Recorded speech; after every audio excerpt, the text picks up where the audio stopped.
Oklahoma is the land of second chances. Who were the people that made it so? We'll dig for the golden threads they've woven through Oklahoma history.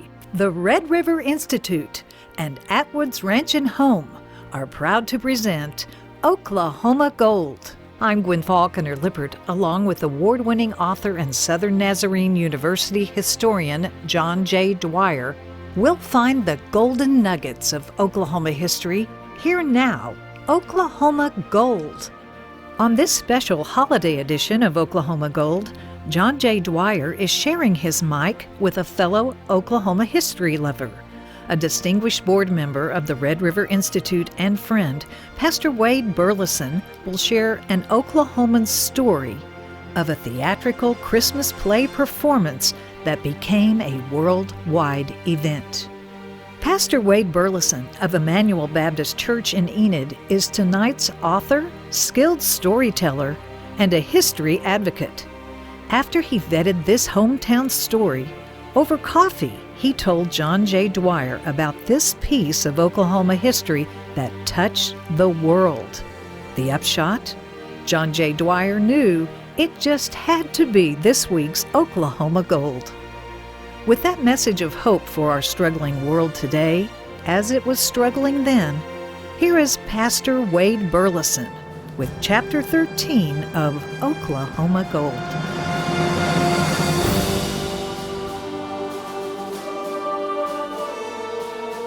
From Oklahoma to the world, a message of hope. Pastor Wade Burleson, what is this story? Well, Gwyn, it's an incredible story of hope, as you said. It's 1939, Christmas Day, December the 25th, and King George VI of England is giving a Christmas message of hope to the people of Great Britain. World War II has just started. America is not yet involved in the war, and the people of Great Britain need some encouragement. Most folks know King George VI from the great movie, The King's Speech. He was a stutterer. He is the father of the current Queen Elizabeth. When he went onto the radio on Christmas Day, he basically gave a message of hope. But I think, Gwyn, what the listeners in Oklahoma would be even more interested in, before I tell you the story of the true King's Speech on Christmas Day 1939, is what happened Christmas Eve, December the 24th, the night before. Would you like to hear that story? So that's the golden thread to Oklahoma. That's exactly right. On Christmas Eve, Professor Earl W. Oberg, professor of expression and dramatic art at Phillips University in Enid, Oklahoma, he gave a live performance of Charles Dickens' A Christmas Carol. It was the 500th time that he had given this performance since 1919. But what was particularly remarkable about his performance of Dickens' A Christmas Carol was that it was live in Enid from the auditorium of Phillips University, and it was broadcast by the Mutual Broadcasting Radio Network, and it was picked up by shortwave radio in England. So all of Great Britain was listening to this broadcast of A Christmas Carol from Enid, Oklahoma. And of course, if you know anything about Dickens and this classic work, you know that it's very dramatic, very inspirational, and Professor Oberg did a remarkable job. In fact, Gwyn, I have a live recording of that performance on record. It's very rare, but I just think it's fascinating that in 1939, on Christmas Eve, World War II has started. Germany has conquered the mainland continent. The Nazis have turned their eye toward Great Britain. And now we've got a guy from Enid, Oklahoma, giving a Christmas carol on Christmas Eve. How is it that you have a copy of the professor's performance of A Christmas Carol? That's a great question. Well, I live in Enid, Oklahoma, and I've lived here for 30 years. It's a wonderful city. Phillips University, of course, is now Northern Oklahoma College, a public university. But I love history. John Dwyer's a member of the church that I pastor, and I love all things Oklahoma.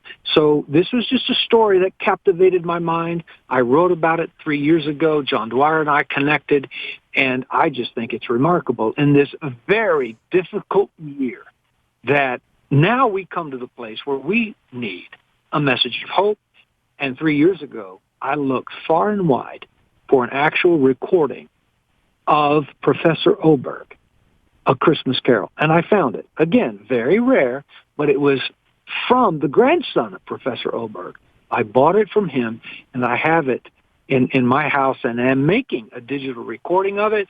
But I think it's frankly remarkable that you all have a recording of the King's speech on Christmas Day, 1939, which, if I'm not mistaken, we're going to hear about in just a moment.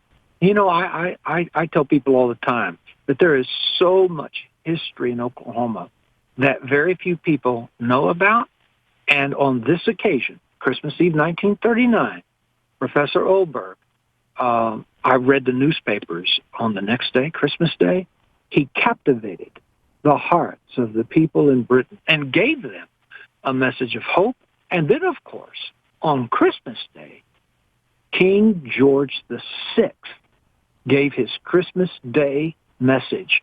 Most people know him from the King's speech from September the 3rd, which is, of course, the point of the movie, The King's Speech. But I personally believe the greater speech of King George VI was the one given on Christmas Day 81 years ago, this Christmas week. When he gave his speech, you'll be listening to it in a few moments. You will notice that he speaks in very measured tones. The cadence is very slow. And you might ask yourself the question, why is he going so slow? And the answer is, he was a stutterer. He was very embarrassed by his speech impediment. He had a coach to help him get through it. So on Christmas Day, December the 25th, 1939, he spoke to the people of Great Britain the day after the professor from Enid, Oklahoma, spoke to the people of Great Britain. And King George VI gave the Christmas message of hope in measured speech, which encouraged the hearts of the people of Great Britain who were staring down Nazi Germany, Adolf Hitler, and America wasn't even involved in the war at this time. So as an avocational historian, a person who loves Oklahoma, who listens to the radio, I listen, Gwin, to your show every Sunday night, and I love the history that you bring out with John Dwyer and the things that you talk about. I'm fascinated that here in 2020, in a year when we need so much hope, so much encouragement, I can take you back 81 years and tell you about a speech that King George VI gave to Great Britain and say to you, it's as applicable in 2020 as it was in 1939. So now we've heard the golden thread. I can hardly wait for the golden nugget. Pastor Wade Burleson is here. This is Oklahoma Gold.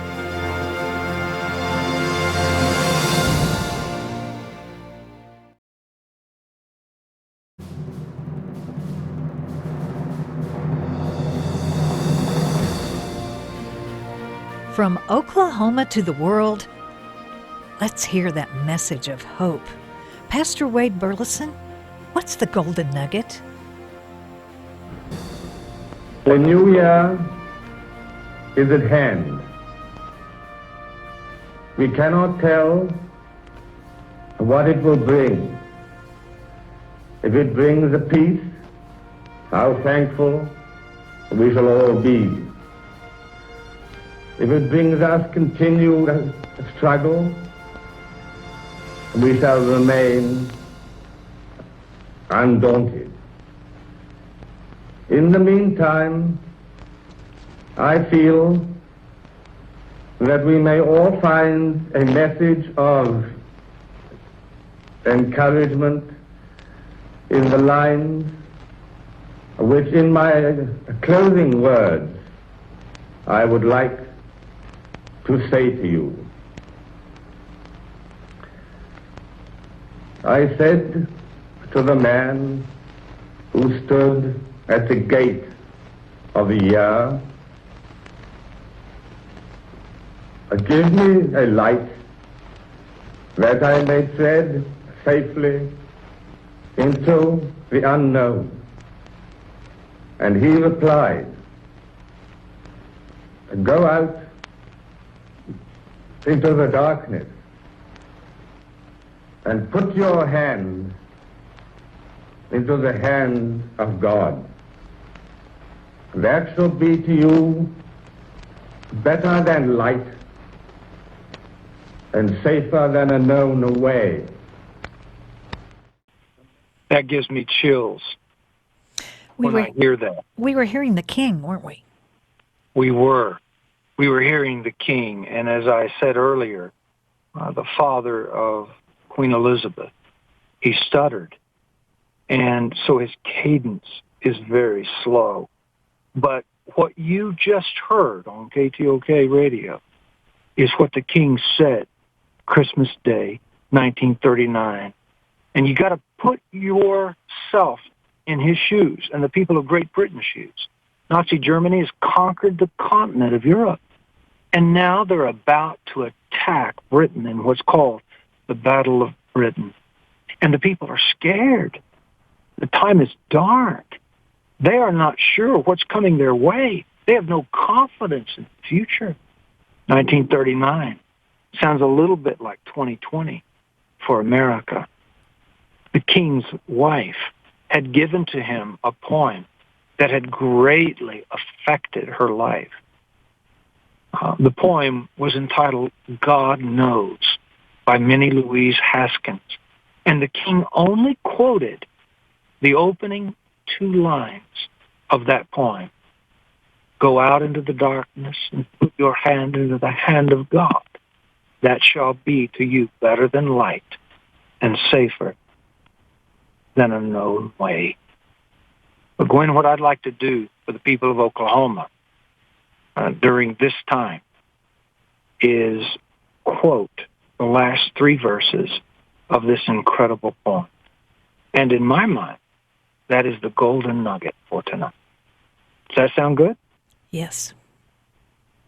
Here are the 3 verses. And if you're listening to this, wherever you are, however dark it may seem, maybe you've lost a loved one.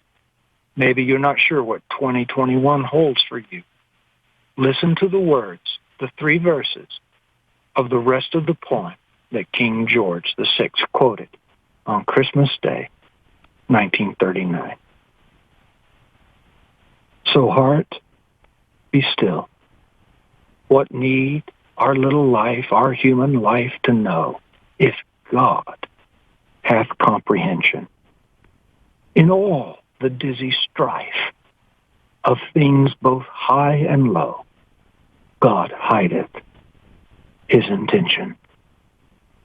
God knows his will is best.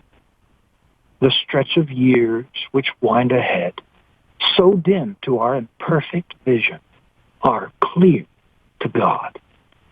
Our fears are premature. In him all time hath full provision. Then rest until God moves to lift the veil from our impatient eyes, when, as the sweeter features of life's stern face we hail, fair beyond all surmise, God's thought around his creatures, our mind shall fill. That is the full poem that King George VI quoted the opening lines for on December the 25th, 1939. His purpose was to give hope to the people of Great Britain. Tonight, wherever you are, whoever you are, in the great state of Oklahoma, listening to this broadcast, take heart. The King knew what he was talking about. 2020 is coming to a close. 2021 is dawning. And know this, God knows. He knows what's best. The world is in his hands, and the message of hope for Oklahoma is trust in him. Merry Christmas, Gwin. Merry Christmas. Now that's Oklahoma Gold.